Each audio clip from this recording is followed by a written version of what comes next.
सदाभाऊ खोत उद्या देवेंद्र फडणवीसांची भेट घेणार आहेत। हातकणंगलेच्या जागेसंदर्भात खोत उद्या फडणवीसांना भेटणार आहेत। प्रस्थापित विरुद्ध विस्थापित अशी लढाई अधिक तीव्र करणार असं सदाभाऊ खोत यांनी म्हटलंय।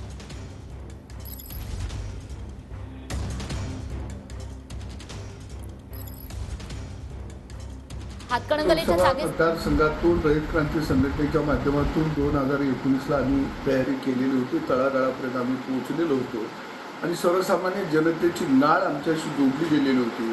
परंतु महायुतीच्या जागा वाटपमध्ये ही जागा शिवसेनेला गेली आणि त्यावेळी वरिष्ठ पातळीवरून मला थांबवण्याचा सल्ला दिला गेला आणि निश्चितपणानं त्यावेळी प्रचार प्रमुखाची धुरा घेऊन या ठिकाणची जागा आम्ही निवडून आणली।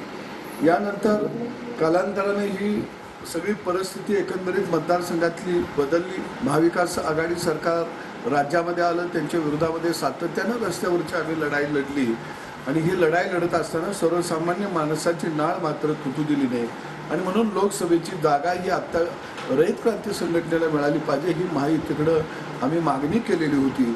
परंतु दुर्दैवानं तसा विचार होताना आज मला दिसत नाही। आमची लढाई प्रस्थापित विरुद्ध विस्थापितांची होती। आम्ही नेहमी विस्थापितांच्या बाजूला राहिलो, पण राजकारणामध्ये प्रस्थापित घराणी ती नेहमी विस्थापितांच्या मुनगुट्यावर येऊन बसतात हे चित्र आज विदारक मला पाहायला मिळत आहे आणि निश्चितपणानं प्रस्थापितांच्या विरोधामध्ये लढण्याबाबतची धार आम्ही कधीही बोचट करणार नाही आणि लवकरच हातकणंगले मतदारसंघातील कार्यकर्त्यांची मी बैठक बोलवणार आहे आणि 2 दिवसामध्ये आदरणीय देवेंद्रजी फडणवीस यांची मी भेट घेणार आहे। कारण हा मतदारसंघ आम्हाला लढवायचा आहे, कारण आम्हाला विस्थापितांना न्याय द्यायचा आहे, विस्थापितांना सन्मान द्यायचा आहे।